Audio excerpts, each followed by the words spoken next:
Banks are hiking mortgage rates. Let's have a look.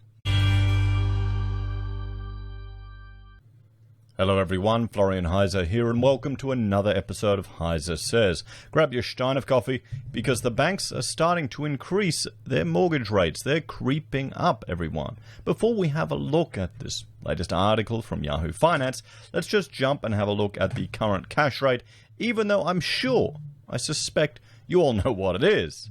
Remember, let me know in the comments, remember when 3% was considered the emergency rate? Because it could give the Reserve Bank room to move. Now we're at 0.1%, everyone. 0.1%, and I need to get my highlighter up. Maybe we can go negative, perhaps. I mean, don't say it could never happen, everyone. Even though our current governor of the Reserve Bank doesn't think it will happen, doesn't think there's any indication of it, because what happens is when you have negative rates, people spend even less. They save even more to kind of counteract the negativity of the money that they're losing. It's a funny world that we're in. But let's look at the ASX Rate Predictions, the predictions that are coming out of where the market thinks the cash rate is going. Because remember, you've got the cash rate here, that's fine.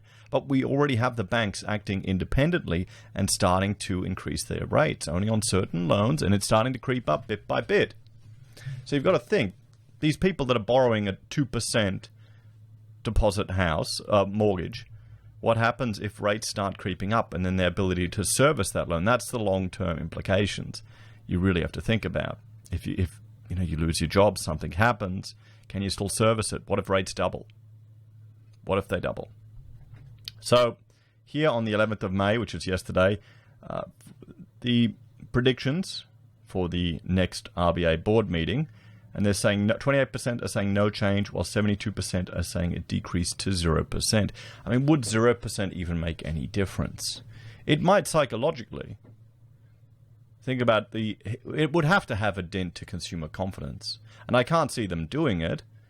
No, well, they don't care about housing. And we'll bring up this chart, this quote here from the governor of the Reserve Bank.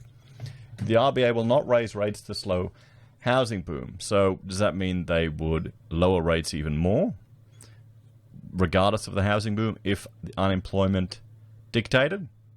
I can't see it happening. I cannot see it happening. What do you reckon? I mean, they'll have to raise rates if inflation goes out of control. What do you think? So let's have a look at this article about banks, increasing mortgage rates, everyone. NAB and Macquarie have today joined 15 other lenders in hiking their 4- and 5-year mortgage rates. Now, I locked in on a 4-year mortgage. I think we got under 2%, 1.99 for 4 years, just so I would stop paying it off and I would focus on the house to keep the wife happy. Now, we're pretty fortunate in the position that we're in, that we bought before it even went crazier, but we also got a fixer-upper, so, our mortgage isn't stress-inducing, even if the rates increase. But, if you had like a $700,000, $800,000, $900,000, $1 million mortgage, that might keep you up at night if you're, depends how close to the bone you are. NAB will increase its 4- and 5-year fixed-term rates by up to 0.25% for owner-occupier loans with principal and interest payments. Macquarie Bank has also increased the rate on its 4- and 5-year fixed rates by up to 0.3% for owner-occupiers and investors. At the same time, the bank reduced its variable rate for owner-occupiers and investors by up to 0.4%. The fixed rate increases see both NAB and Macquarie Bank join 15 other lenders that have increased long-term fixed rates since the start of April. This includes both Westpac and Commonwealth Bank, but not ANZ, which is now the only Big Four to have not increased fixed rates this year. ANZ, everyone's favourite bank. The banks have been reducing fixed home loan rates for months and have now moved their focus from offering ultra-low, longer 4- and 5-year rates to the more popular 2- and 3-year rates, CanStar's Stephen Meckenbacher said. Higher long-term rates help fund the skinny short-term rates.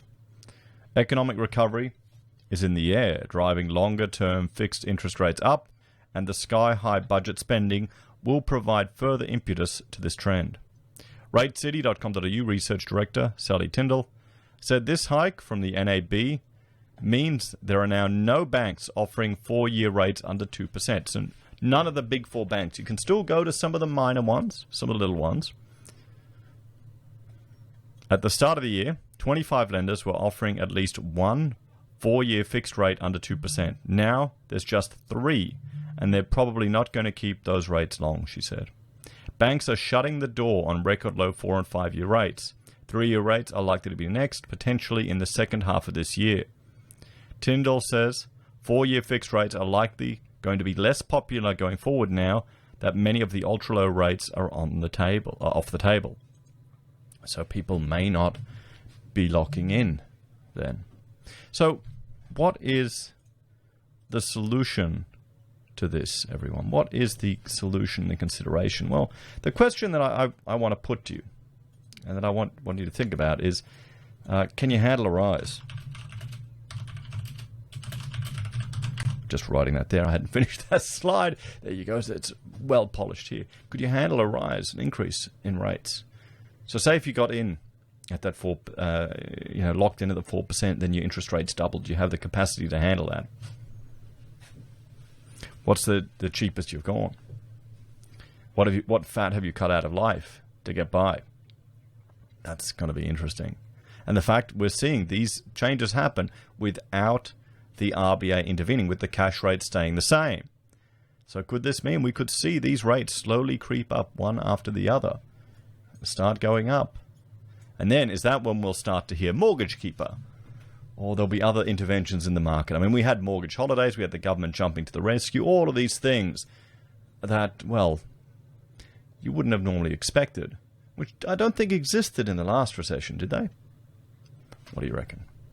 Anyway, guys, thanks for watching. Please like, share, and subscribe to the channel. Let me know your thoughts and opinions on this one in the comments down below.